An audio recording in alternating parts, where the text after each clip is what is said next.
l'eau bout, œuf, pince. On le pose délicatement dans l'eau. Maintenant on en a pour 11 minutes. 11 minutes, l'œuf dans l'eau froide. On met l'œuf dans l'eau froide pour couper la cuisson. Mon œuf dur devrait être froid. On en prend deux au hasard. On les tourne. Celui-ci tourne vite, il est cuit. Celui-ci tourne moins vite, il n'est pas cuit. Vérification. Le bol.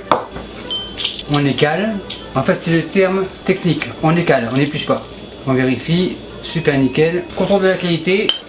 Couteau blanc, on coupe en deux. Donc très bien cuit. Le jaune n'est pas vert, donc impeccable. Couteau plonge. L'œuf a deux blancs, un liquide et un solide. On prend un œuf au hasard, on le maintient avec le majeur, l'index et le pouce maintiennent la partie supérieure, sans pression. On le casse sur un bord d'un bol comme ça, un coup sec. Avec le majeur, on ouvre et le pouce et l'index font une ouverture comme ça. Donc le mouvement est comme ça, aucune pression. On fait juste un mouvement pour ouvrir la coquille. Vérification visuelle, le liquide est ici et le solide il est ici et recouvre légèrement l'œuf par-dessus. Donc on peut dire que cet œuf est frais. Maintenant on passe à l'œuf poché. Feu à fond, l'eau, pas de sel, l'eau commence à bouillir, petit fouet, enfin tourbillon. Le tourbillon est fait, l'œuf au milieu, cuillère, on remonte le blanc sur l'œuf et on en a pour 2 minutes. Le blanc est par-dessus le jaune, donc impeccable. Le feu, on le baisse.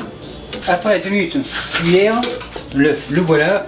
Vérification, assez moelleux, donc pas dur. Vérification visuelle, œuf coupe 2.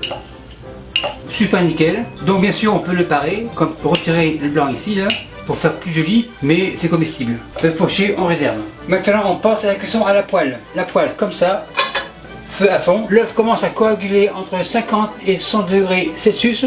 Donc j'attends environ 60 degrés Celsius. Je suis à 60. Beurre. On égalise.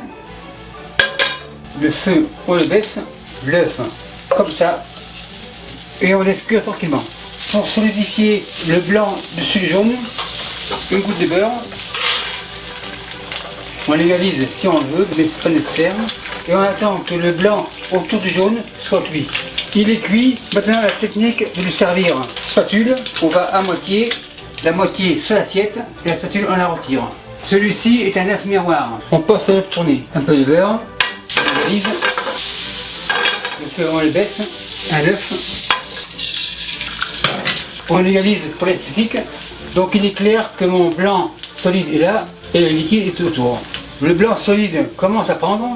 C'est bon signe, on attend. Au stade de l'œuf miroir, l'œuf, on le tourne, ça sera un œuf tourné. Et on attend environ 15 secondes. Après 15 secondes, la technique du tossage c'est pareil, on prend la moitié sur l'assiette et on tire comme ça. Maintenant on passe à l'œuf tourné crevé. Beurre, on attend toujours environ 60 degrés, l'œuf, comme ça. Il est crevé mais c'est pas grave. On l'égalise par habitude. L'œuf est déjà crevé, c'est pas grave. On le tourne, on le recrève. En fait, c'est un genre d'œuf au plat bien cuit.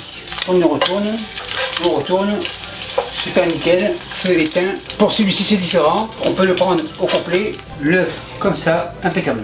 La famille de cuisson n'est pas complète.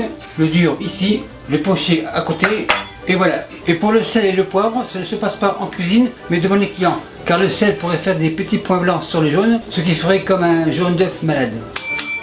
Maître d'hôtel, l'histoire des œufs est terminée et merci à tous les producteurs d'œufs du Québec et postérieurs. Salut, bye.